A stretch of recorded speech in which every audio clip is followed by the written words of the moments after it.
So for the longest time, the only way that you could get an official custom built Fender guitar was to commission one through the Fender custom shop.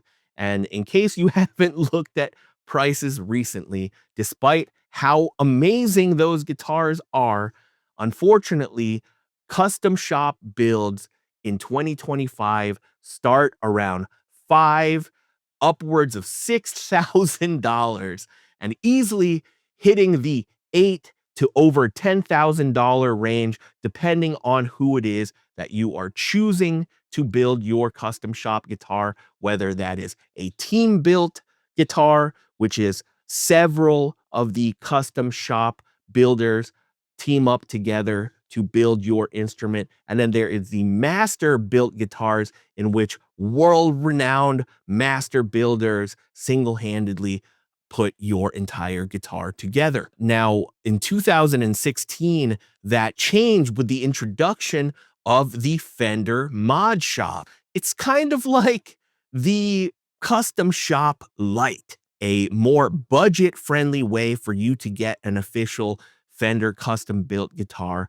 There are many models available, and you get to choose various specs. Virtually every custom color is available, which I think is one of the most exciting features of the mod shop. You can only get polyurethane finishes on them, and there are a limited number of neck options, as well as electronics, pickups, and hardware options. So because I had received an email notification from Fender a few months ago that they had added some exciting new options to the Fender Mod Shop, I figured today would be a good day for us to dive in, check out what the Mod Shop is all about, specifically through the offset guitar lens, and I will give you my thoughts at the end about whether I think going with a Mod Shop build is worth it for the money. So let's go ahead and dive right in.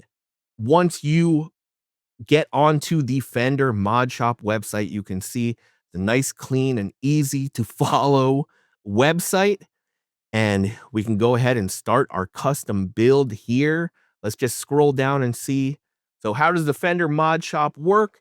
Design your instrument, place your order, we build it, and wow, we build and ship your order within 30 days. That is hard to beat, folks. We can choose so many different instruments here. We've got the precision bass, the jazz bass, the Strat, the Tele, the Jaguar, and the Jazzmaster, and you can even choose an acoustasonic Jazzmaster. Clearly, because this is an offset guitar focused channel, I'm curious to see what options they have in the offset realm. So let's start by building ourselves a Jazzmaster.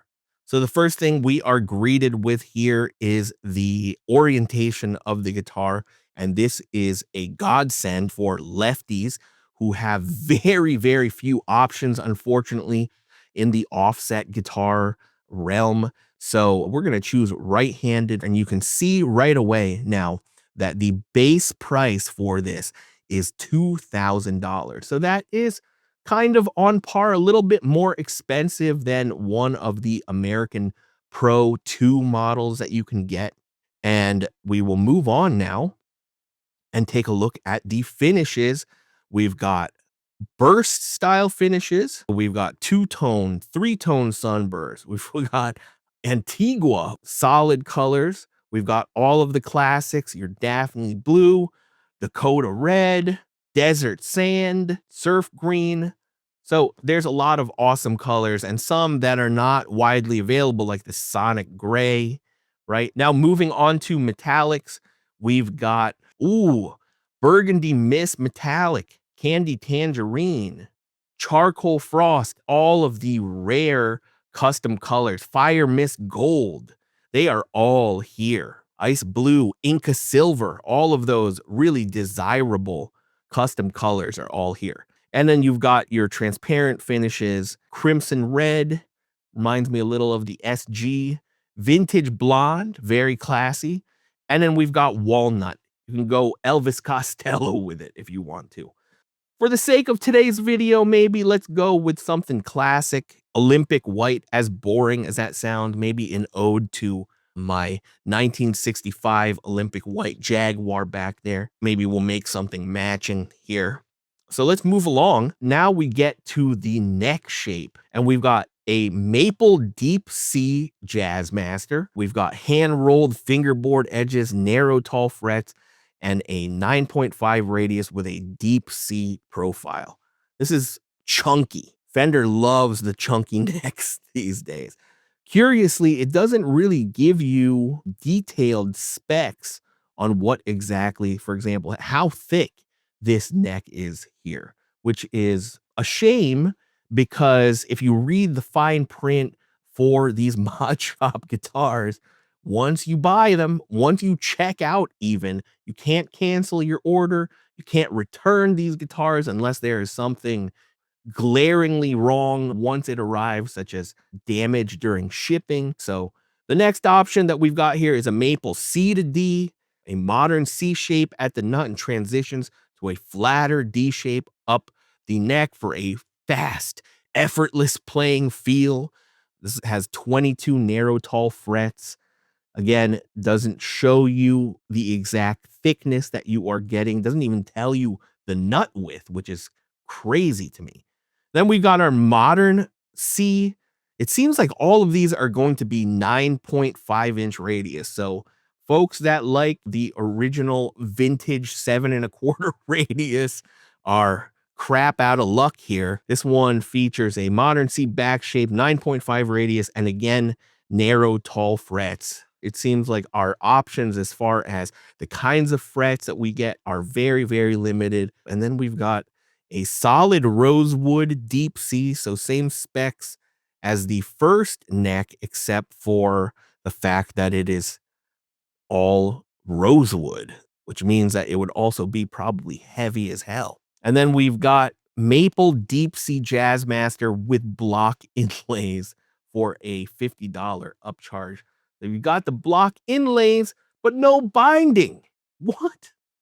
I do not understand at this point. It's hard for me to wrap my head around it. Why Fender would keep these options off of the table for folks if they would be willing to pay for them. This is crazy to me that you're going to do the block inlays. They are the wrong size inlays. You've got an additional inlay up towards the heel where they usually aren't. And I guess these are distinguishing factors, right? They are trying to gatekeep the higher end guitars that they have, even if they're only a few $100s more than these, right?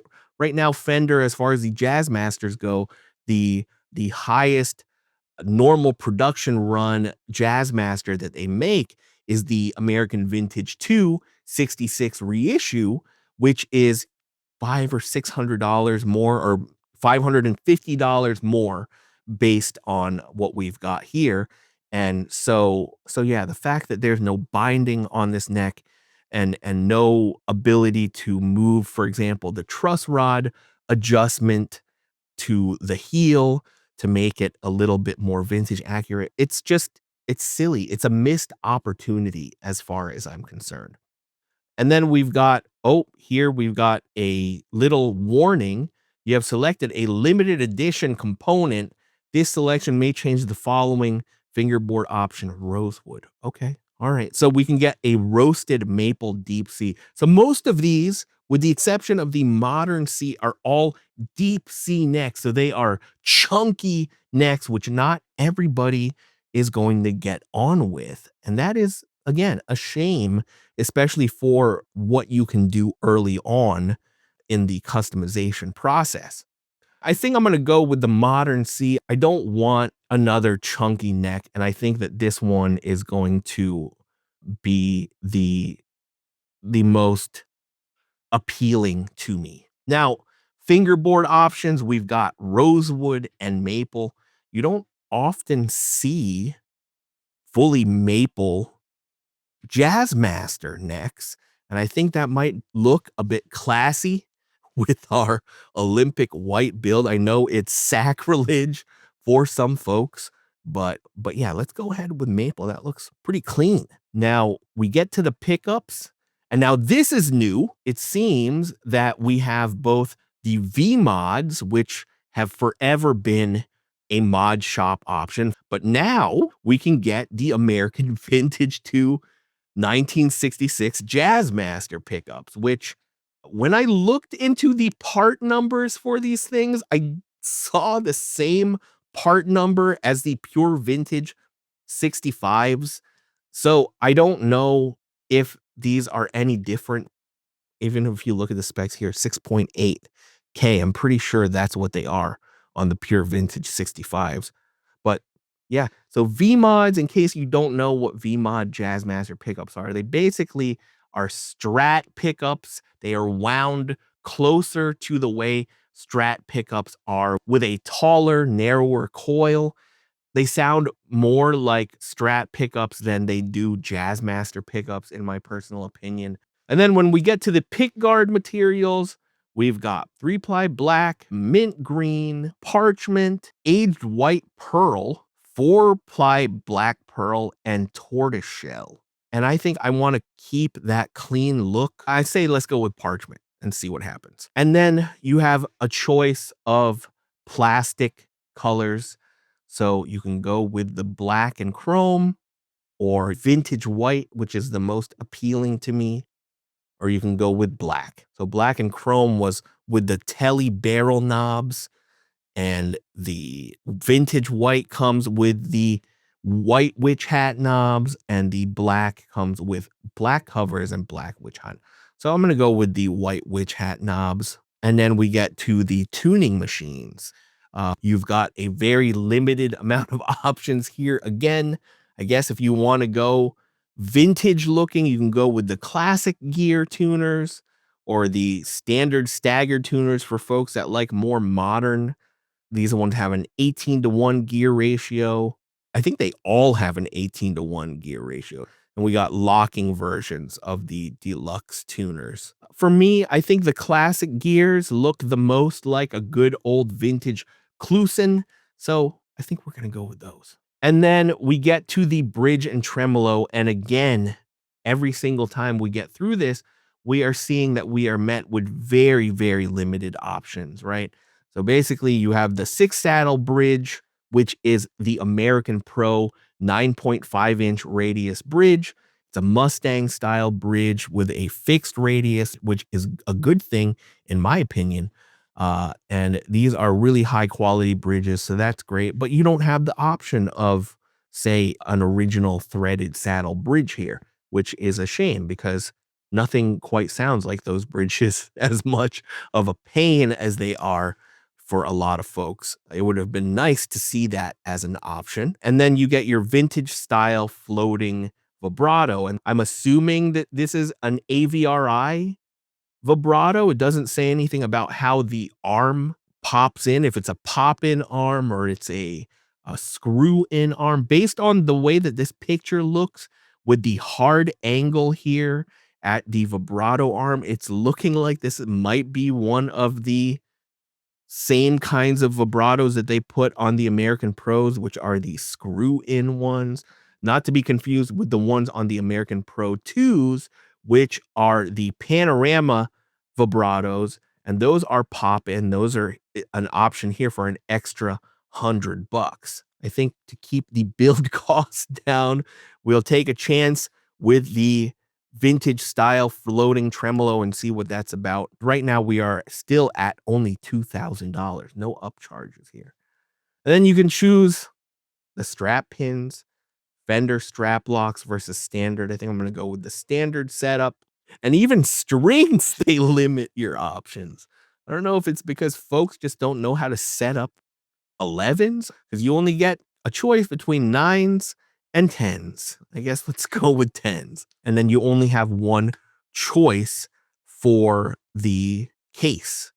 Not even a gig bag option, not a G&G style case. So we get the deluxe molded case, which are nice. If you've never seen them in person, they definitely are kind of like flight case style. Not as heavy because they are made of some kind of ABS or lighter plastic, but they definitely can withstand getting thrown around or whatever. Let's go ahead and review. I understand. So if we zoom in here, due to the personalized nature of Mod Shop products, we cannot cancel or make any changes to any Mod Shop orders. Once they have been placed, all sales are final. If you receive a defective product, please call us or contact us. And then you get a 2-year warranty with your guitar or bass order. So if we go ahead and add that to the cart, and then there are a couple of other options that you are met with. Get yourself some picks, Tom DeLonge picks, and we'll continue to the cart and just see after taxes. The sales tax here in New York is 8.8875, I believe. Then we are going to end up with a final cost of $2,177.50. And that doesn't even include the shipping is free, which is nice, right? Shipping is free. This thing got here a lot quicker than I was anticipating. And woo, this thing looks beautiful. If we take a look, this thing is mint, but already we can see that I am simply joking with you guys. The reason why we customize things as such is because I had a client bring this guitar to me and I was actually fairly shocked. This is a really, really nice guitar for the money. Now, this one was built in 2020, but it has specs very similar to what we had put together, aside from obviously the Mastery Bridge upgrade. Everything else on this is stock. It's got those narrow, tall frets there. You've got the all maple neck with the classic gear tuners, which look pretty classy with the exception of the bigger rings around them. The back of the neck has a satin kind of finish to it. It's semi-gloss, but definitely not high gloss like you'll see on the American Vintage 2. And you've got your Mod Shop emblem on the neck plate, and everything else looks to be cut to vintage style specs. It's got the deep tummy cut that you'll find on the AVRI guitars, and everything else is great. Now, just to answer the question, the vibrato on this is an AVRI spec, but for whatever reason, they've put the screw-in vibrato arm on this, which is a shame because I personally friggin' hate those vibrato arms. They are really annoying. There's a limit to how much you can actually turn them.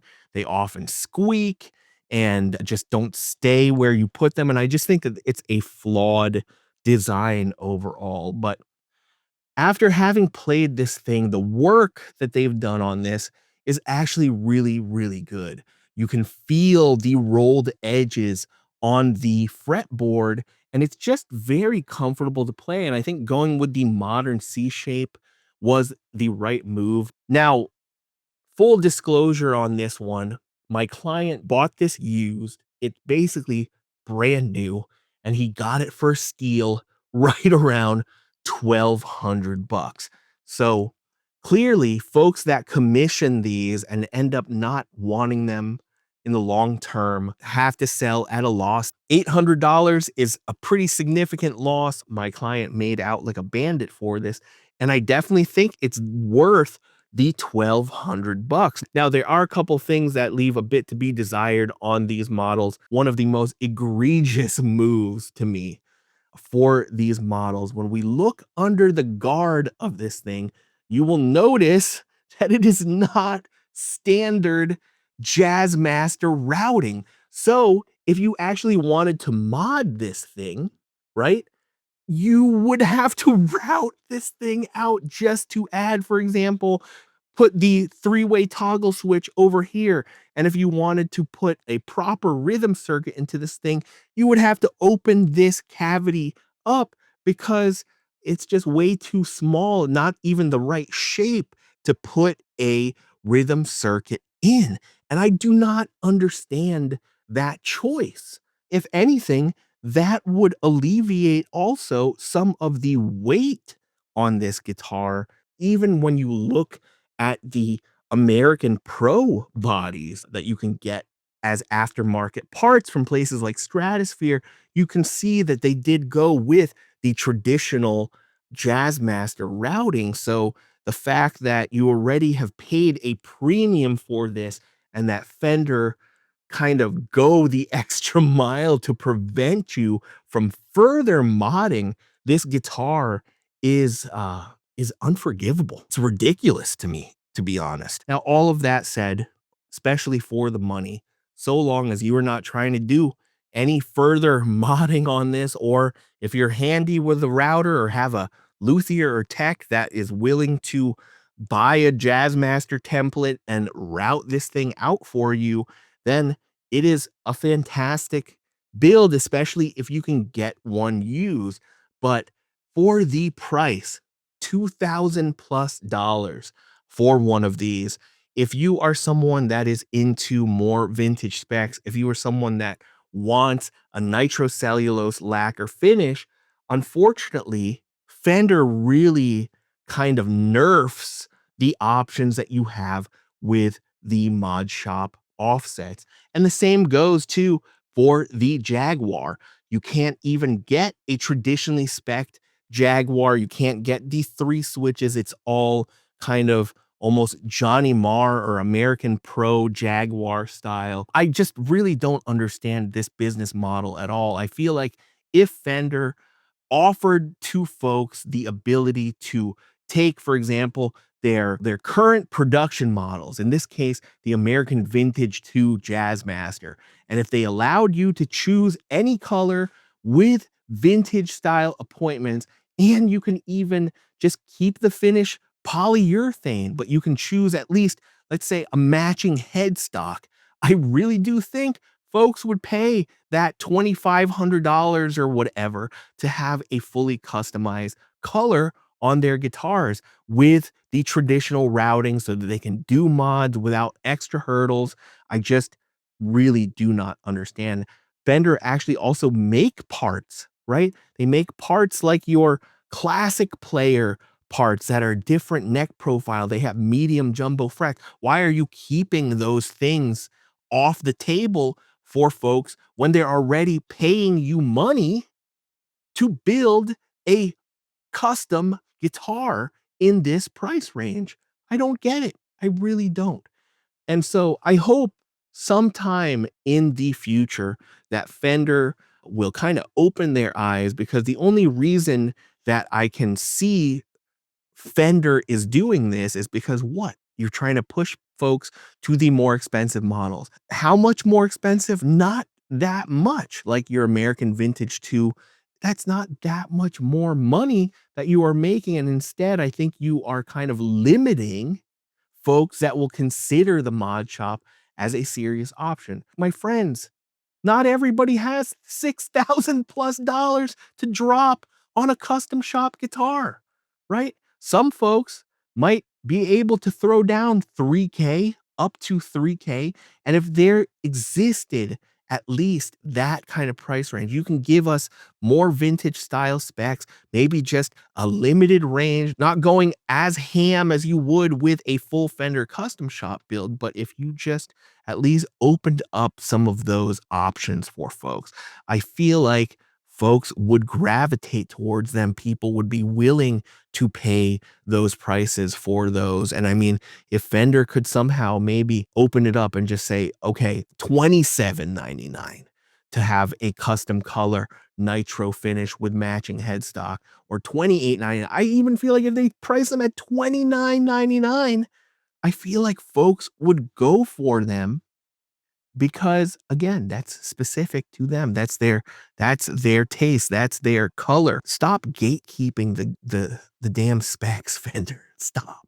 You are unfortunately narrowing the field for yourselves with regards to who is going to ultimately purchase these custom guitars. So while I think that these are fantastic, especially if you can find them used, I personally think that I would skip going the mod shop direction and instead either pay one of the many talented builders who are out there who can put together a phenomenal custom shop level Jazzmaster or Jaguar for you, or maybe even go with another brand that is building things that are closer to the specs that maybe you have in mind. Because at least for me, for over $2,000, this few options is just not it.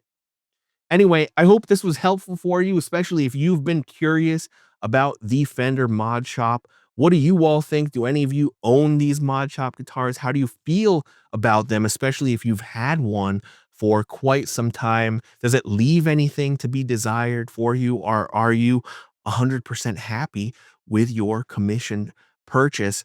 If you haven't already, please hit like and subscribe to the channel, as well as that notification bell to be notified of new videos as soon as they drop. And as always, don't forget to follow Totally Wired Guitars for more offset guitars buying tips.